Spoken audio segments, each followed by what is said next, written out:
Today's episode of the Blockbuster Show is brought to you by the letter I for infidelity. Cheers. We got the deal. When it comes to couples, they're my hero. Honey, you hear that? Ronnie just told Bethlehem his hero. Come on, buddy. Every kid wants to dance with his hero. Okay, this is completely out of context.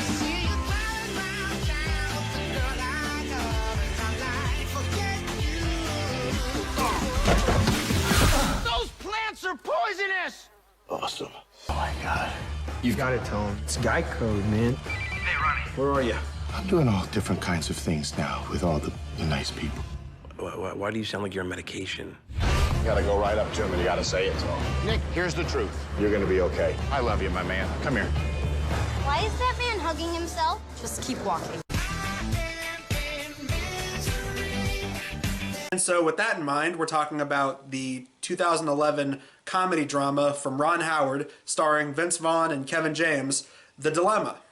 Longtime friends Ronnie and Nick, played by Vince Vaughn and Kevin James, are partners in an auto design firm. They are hard at work on a presentation for a dream project that would really launch their company. Then Ronnie spots Nick's wife out with another man, and in the process of investigating the possible affair, he learns that Nick has a few secrets of his own. As the presentation nears, Ronnie agonizes over what might happen if the truth gets out. So this movie is about two best friends, Ronnie and Nick. Ronnie played by Vince Vaughn and Nick played by Kevin James. One of them is married and one of them is currently dating.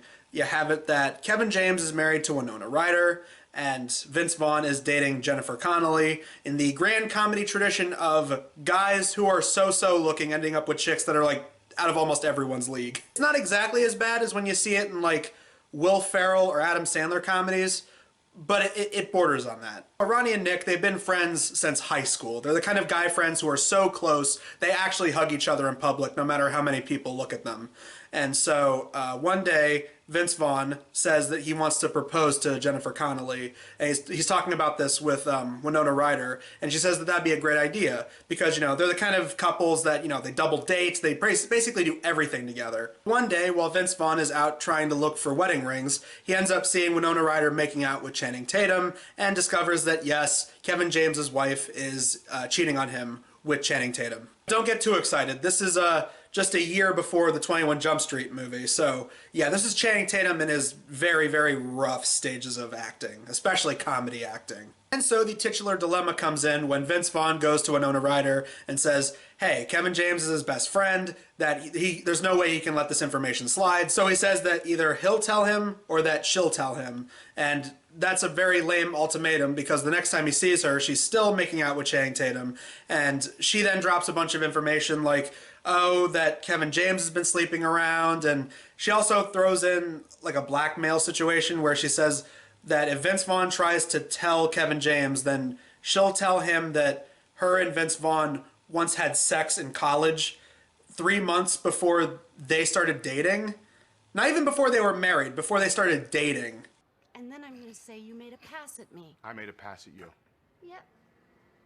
And considering our little secret, I'm pretty sure he'll believe me. We both decided not to say anything because you liked him and we didn't want to ruin something good over a drunken college night that happened 3 months before you two ever started dating. And so from there it becomes a wacky comedy of hijinks where Vince Vaughn just starts snooping around, trying to do some undercover work and, you know, following around Kevin James, following around Winona Ryder with cameras and binoculars and trying to get the scoop on every little facet of this before eventually deciding if he should tell Kevin James or not. All the while, he occasionally goes back to Jennifer Connelly and he becomes more and more disheveled because of all of this craziness that's going on.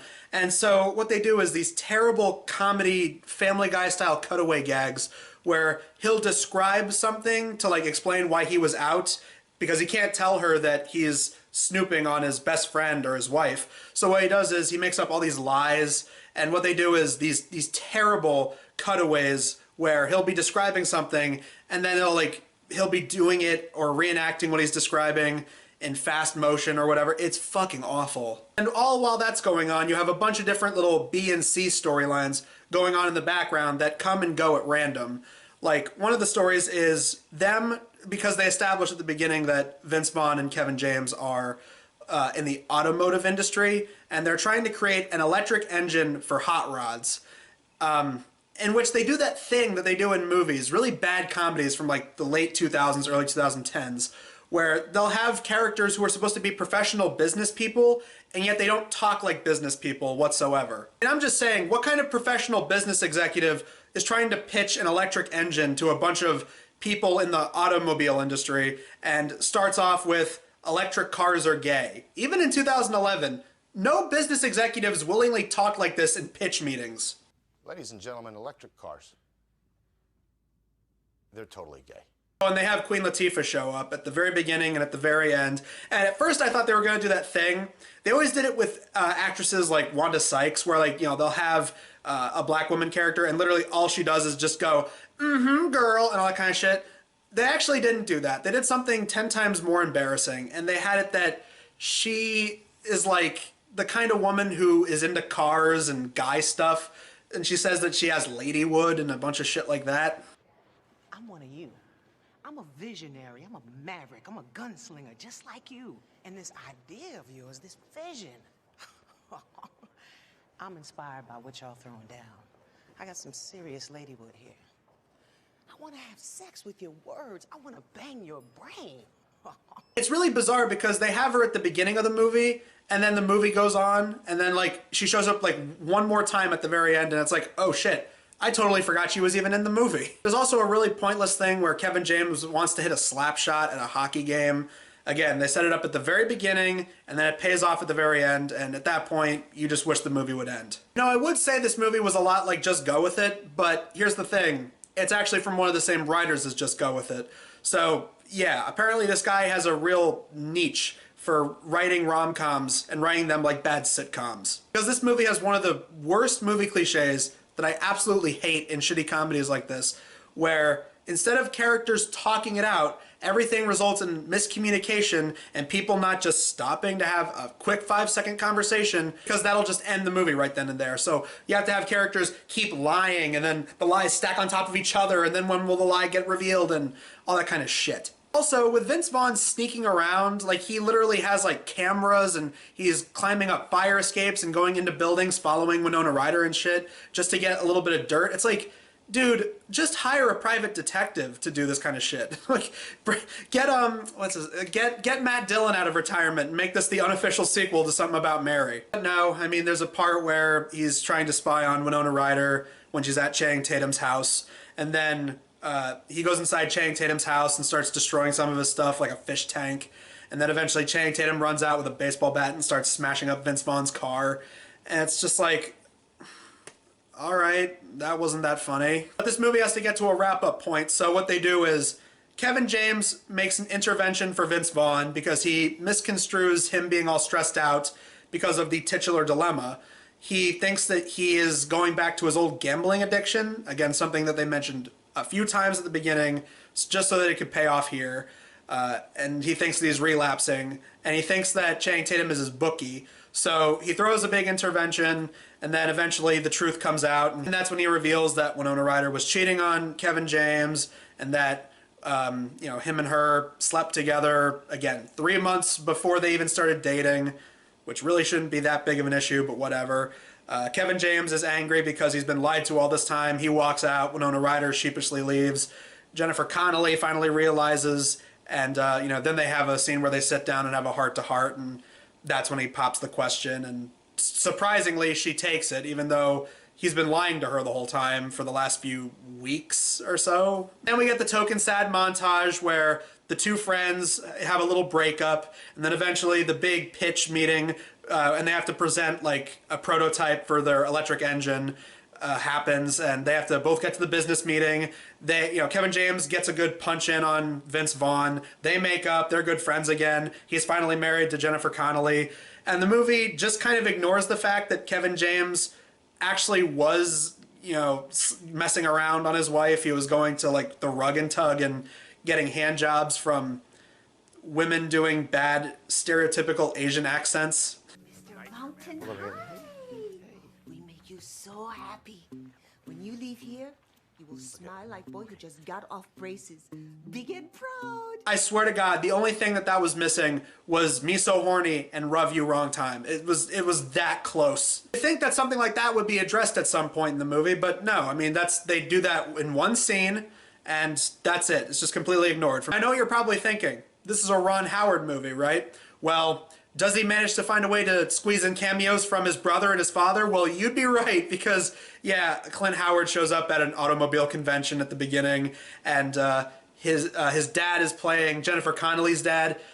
In one of the most awkward scenes in the movie, fuck, I forgot to bring this part up. One of the many forced comedic set pieces we have going on here, we have it that it's Jennifer Connelly's parents' wedding anniversary. So Vince Vaughn, in the scene previous, is when he broke into Channing Tatum's house, and then his car got dinged up. They got into a bit of a fist fight, and then he comes to the party like all bruised up, and he's supposed to do a toast, and he does this really annoying, cringy, unsubtle toast where he keeps dropping hints about infidelity, and everyone's misconstruing what he's talking about. It is so fucking awkward. I like to make a toast.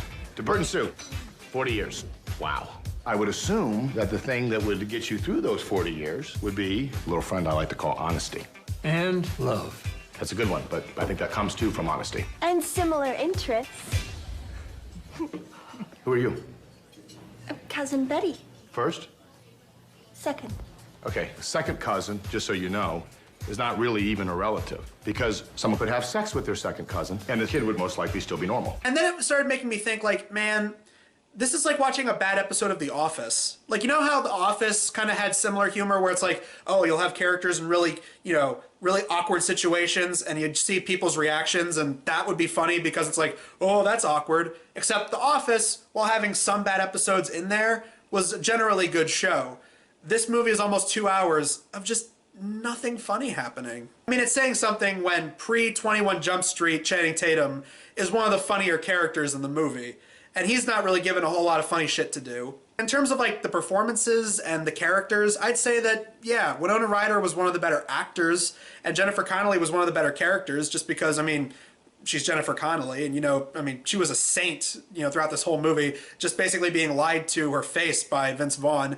And yeah, Winona Ryder, she was good in her part. It's just that her character was just generic and shallow and just, oh, cheating evil woman cliche that you see in movies like this. The thing is, if this movie was just a little bit more serious, like it was a bit more of a drama that had comedic elements in it, then it probably would have been a more interesting movie.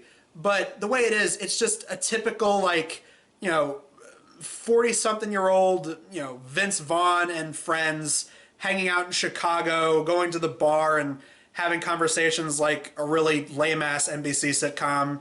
That's pretty much what this movie is. It's just a lot of people hanging out in places, talking, and, then you get really unfunny set pieces like him getting into a fight with Channing Tatum, or, the toast, or whatever. Just stupid shit like that. And a lot of it, there's lots of parts of this movie where it just feels like bad ad-lib. And then I noticed that Vince Vaughn produced this movie, so then it all started making sense. I'm like, oh, okay, this pretty much is just another vanity project. It's pretty much no different than, the Adam Sandler and Will Ferrell and Seth Rogen comedies, where it's just get a bunch of your friends and, have a really loose script, and then we'll just kind of improv, and then the editors can put it together with bacon grease and wacky glue, and hopefully people go to see it. Except a lot of people didn't go to see it because this movie tanked at the box office.